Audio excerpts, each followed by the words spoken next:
আসসালামু আলাইকুম। আজকে যে আমি বিষয় আলোচনা করবো যারা পথযাত্রী আছে, তারপরে ভিন্ন ভিন্ন দেশের থেকে পর্যটকরা আসে, তারপরে আপনার যেগুলো আছে আর কি, যে অনেক ঘুরতে আসে, পিকনিকে আসে, তারপরে আপনার কোনো আত্মীয় স্বজনদের বাড়ি বাসা বেড়াতে যাচ্ছে, তারপরে পথের মধ্যে দেখা যাচ্ছে যার আর সময় নেই, রাত হয়ে গেছে, সেই ক্ষেত্রে যে একটা হোটেলে যাপন করব, এই বিষয় নিয়ে আমি আলোচনা করব যে হোটেলে যাই আপনাদের কি কি করণীয় উচিত, আর এই করণীয় গুলো ফলো করা উচিত। যে আমি হোটেলে গেলাম আর যা মাত্র আমি বুকিং করলাম আমি থাকলাম, এটা না।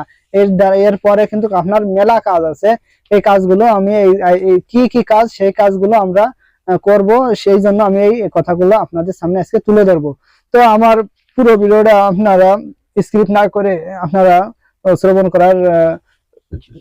করার আহ্বান রইল।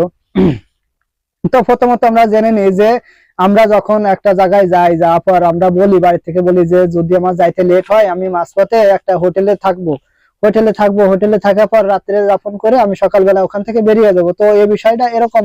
ঠিক আছে, আপনি হোটেলে থাকেন, হোটেলে থাকার পর আপনি যখন যাবেন, হোটেল ম্যানেজার হোক, যেই হোক, কর্মী যেই আছে ডিউটিতে থাকবে, তখন কিন্তু আপনার কাছ থেকে ফটোকপি, আপনার ছবি, আপনার মোবাইল নাম্বার এগুলা নেবে, নিয়ে পর আপনার একটা হোটেল রুম দিবে।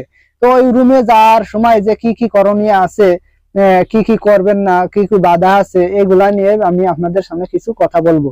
তো এই কথাগুলো বলার আগে আমি আর একটু কথা বলতে চাই যে যারা যারা যেখান থেকে আমার এই ভিডিওটা দেখতেছেন, তো খুব মনোযোগ দিয়ে শুনবেন যে কি কি করতে হবে, না করলে আপনাদের বড় ধরনের ক্ষতির সম্মুখীন হতে হবে।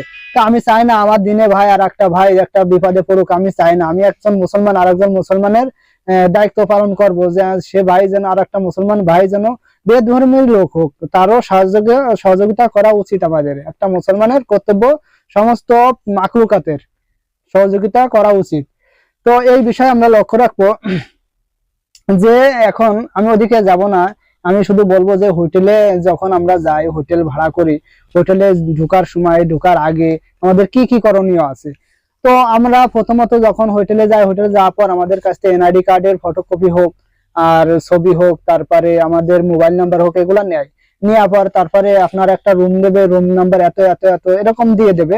তো ওই রুমে আপনি যাওয়ার সময় যখনই ঢুকবেন, ঢোকার আগে কিন্তু অনেকে আমি দেখছি ওই বলে যে ভাই আপনাদের এখানে তো ওয়াইফাই আছে, আমার ওয়াইফাইটা আমার কানেক্ট করে দেন।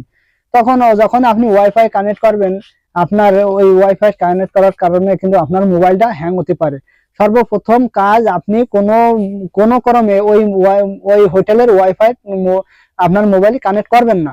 করার ফলে কিন্তু আপনার মোবাইলটা হ্যাক হতে পারে, মানে যে কোনো বিপদে আপনি পড়তে পারেন। তো কার মনে কি আছে এটা কিন্তু বলা যায় না। আর সব জায়গায় কিন্তু হ্যাকার আছে, এমনও জায়গা আছে যে হ্যাকার আছে কিন্তু আমরা বুঝতে পারি না। তো এই জন্য আমরা সর্বপ্রথম কাজ, 1 নম্বর কাজ হচ্ছে তাদের হোটেলে যাওয়ার পর যখন একটা রুম দিব, তখন কিন্তু আমরা তাদের কাছে ওয়াইফাই লাইনটা নিব না। তো একটা রাত্র যখন, যদিও আপনার এমবি না থাকে, তো একটা রাত্রে কষ্ট করবেন, কষ্ট করে ওখানে থাকবেন। তো দ্বিতীয় কাজ, যখনই আপনি হোটেলে প্রবেশ করবেন, রুমের ভিতর প্রবেশ করবেন, তখন কিন্তু লাইট জ্বালানো থাকবে। তখন ওইটা মানে আপনি যখন ভিতরে প্রবেশ করবেন, করার সাথে সাথে আপনি কিন্তু লাইটটা অফ করে দিবেন। অফ করে দেওয়ার পর আপনি ভালো করে চারদিকটা লক্ষ্য করে দেবেন। আপনার খাটের নিচে হোক, তারপরে উপরে হোক, জানলার সাইডে হোক, আপনার চার্জারের সাইডে হোক, যে কোনো জায়গায় আপনি ওই লাইটটা অফ করে অন্ধকারে কিন্তু খুঁজবেন, আপনার নিজের লাইটও জ্বালাবেন না। তো ওই খোঁজার কারণে দেখবেন, যদি ওই রুমের ভিতর ক্যামেরা সেট করা থাকে, অটো ক্যামেরা হোক, যে ক্যামেরা হোক, সেট করা থাকলে কিন্তু আপনারা সিগন্যাল দেখাবে যে ওই জায়গায় একটা লাল বাতি কিংবা নীল বাতি, সবুজ বাতি জ্বলতেছে। তো জ্বলার কারণে আপনি কোনো দ্বিধা দ্বন্দ্ব না করে আপনি কিন্তু ওখানে যায় আপনার টর্চটা কিংবা মোবাইলটা ফ্ল্যাশ লাইট জ্বালায় তখন ওইখান থেকে ওইটা বার করে নিবেন, কারণ ওটা কিন্তু একটা ক্যামেরা। তো এই ক্যামেরা কিসের জন্য দেয়? দেয় হচ্ছে আপনার যে কাজগুলো আছেন, আপনি আছে একটা গুরুত্বপূর্ণ কাজে গেছেন, আপনি ওই হোটেল বুক করে ওখানে আসছে, আপনি ওই কাজগুলা সমাধান করতেছেন। তো এই কারণে ওই ক্যামেরার মাধ্যমে কিন্তু ওই সিসি ফুটেজে আপনার ওই সমস্ত কাজগুলো কিন্তু রেকর্ড হয়ে যাবে, যার কারণে কিন্তু আপনি পরে বড় ধরনের একটা বিপর্যয়ের সম্মুখীন হতে পারেন, এমনকি আছে আপনার প্রাণও চলে যেতে পারে। দেখা যাচ্ছে আপনার কাছে অনেক অর্থ আছে, অনেক টাকা পয়সা আছে, দামি গহনা আছে, যার কারণে আপনি খুলে দেখতেছেন কিংবা বাইর করতেছেন, থসছেন, এই এই এই সব করার কারণে ওই সিসি ফুটেজে আপনারা কিন্তু দেখতেছে। যখনই দেখবে তখন কিন্তু আপনার রুমে লোক যে আপনারা কিন্তু দেখা যাচ্ছে আপনার প্ল্যানটাও চলে যাচ্ছে। যাই হোক, এই বিষয়ে আমরা লক্ষ্য রাখবো। দ্বিতীয় কাজ আছে, আমরা লাইট বন্ধ করে দেখবো, চারিপাশে খুব সুন্দর করে দেখবো যে কোনো ক্যামেরা আছে কিনা। এই হচ্ছে দ্বিতীয় নম্বর। তৃতীয় নম্বর কাজ হচ্ছে গিয়ে আমরা কিন্তু সাধারণত যখন রুমে যাই তখন তখন কিন্তু ওই ট্যাবের পানি আমাদের ইউজ করতে হয়। তাই বিশেষ করে আমরা কিন্তু ভুল করে ওই ট্যাবের পানি আমরা ব্যবহার করব না, ব্যবহার করব কিন্তু খাবো না, খাওয়ার ক্ষেত্রে ব্যবহার করব না। অন্য অন্য কাজে আপনি ব্যবহার করবেন, গোসল করবেন, তারপরে আপনি যে কোনো কাজে ব্যবহার করবেন, মল ত্যাগ করবেন, বাথরুম ব্যবহার করবেন, এগুলাই আপনি ওই ট্যাবের পানি ব্যবহার করবেন, কিন্তু খাবেন না। খাবেন না এই কারণে ওই পানির ভিতর কিন্তু অনেক অনেক ধরনের মানে বিষাক্ত পানি থাকতে পারে, তারপরে আপনার নোংরা পানিও ওখানে থেকে তোলা হয়।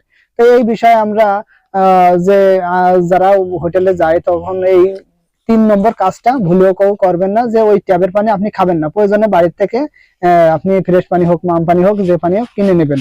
আর যদি আপনার নিজের কাছে থাকে তো আলহামদুলিল্লাহ, ভালো কথা।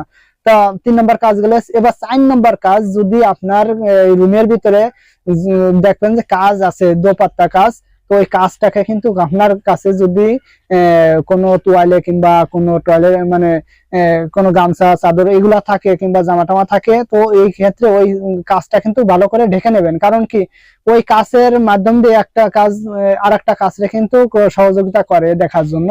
তো ভিতরে কি হচ্ছে না হচ্ছে কিন্তু দেখার জন্য সহযোগিতা করে। তো এই ক্ষেত্রে আমরা লক্ষ্য রাখবো যে যদি কাজ থাকে জানলার সাইডে কিংবা কোনো জায়গায় কাজ লাগানো থাকে, দুটো ডবল কাজ, তো ওই কাজ থাকার কারণে কিন্তু আপনি বড় ধরনের বিপদ সম্মুখীন হতে পারেন। তো এই কারণে এই কাজটাকে কিন্তু আপনি ঢেকে নেবেন। এই এই সাইডে কাজ আপনারা গুরুত্ব সহকারে করবেন।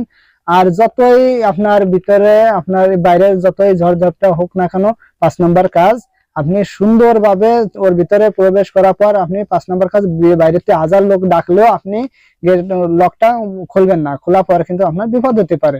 তো এই এই ছিল আজকের কথা। আর এই ছিল আলোচনা যে হোটেলে যাওয়ার পর আমাদের 5টা কাজ অবশ্যই করণীয়।